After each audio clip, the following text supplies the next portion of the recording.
Қайырлы кеш, құрметті менің тыңдармандарым. Жұмыс істемейтін азаматтарға да жәрдемақы алу мүмкіндігі бар. Яғни жұмыс істемейтін болмаса ресми жұмыс істемейтін азаматтарға қалай алу керек дейсіздер ғой.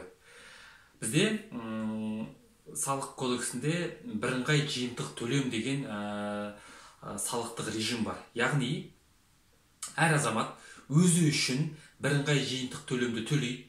Ол Алматы қаласы, Астана қаласы бойынша 2651 теңге, ал елді мекендерде 1326 теңге. Яғни осы төлемді төлейсіздер, осы төлемді төлеу арқылы әлгі әлеуметтік сақтандыру жүйесінің қатысушысы атанасыздар. Енді, егерде сіз соның қатысушысы атансаңыз, онда сізге әлеуметтік жәрдемақыны алуға барлық мүмкіндік бар. Әлгі 42.500 теңгені алатын. Көп адамдар қазір айтып жатыр, маған көп сұрақ келіп жатыр осыған байланысты. Өйткені барлық ақпарат құралдарында тек қана жұмыс істейтін азаматтар, кімдерге жаңағы жұмыс орны бар азаматтар, кім жұмыссыз қалды, соларға көмек береміз деп жатыр. Ал бізде елімізде көп азаматтар, ресми түрде жұмыс істемейтін азаматтар өте көп. Ол такси жүргізушілері, нянялар бар, көп енді. Яғни ешқай жерде тіркелмеген, біздің экономика сондай өзі. Ешқай жерде тіркелмеген, бірақ жаңағы ақшасын бейресми түрде алып жүрген. Яғни сол азаматтарға жаңағы жәрдемақыны алуға болады. Өйткені бұл өзгеріс соңғы өзгеріске байланысты.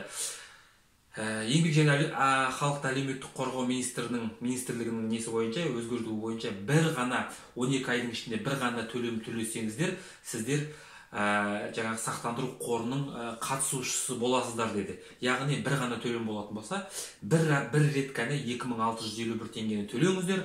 Елді мекендердегі адамдар 2326 теңгені төлейсіздер. Сол кезде сіздер аласыздар.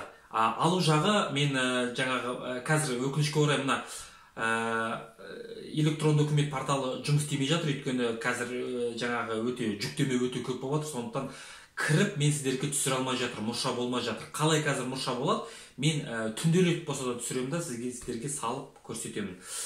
Ал енді қалай төлейміз деген сұрақ туындайды. Қалай төлейміз әлгі бірыңғай жиынтық төлемді?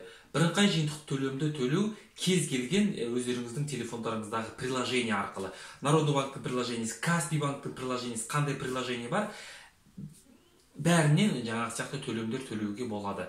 Егерде сіздер көрсетші деп маған комментарий қалдыратын болсаңыздар, мен оған бөлек видео түсіріп, Каспий приложениесі арқылы қалай төлеуге болады екендігін бөлек салатын боламын.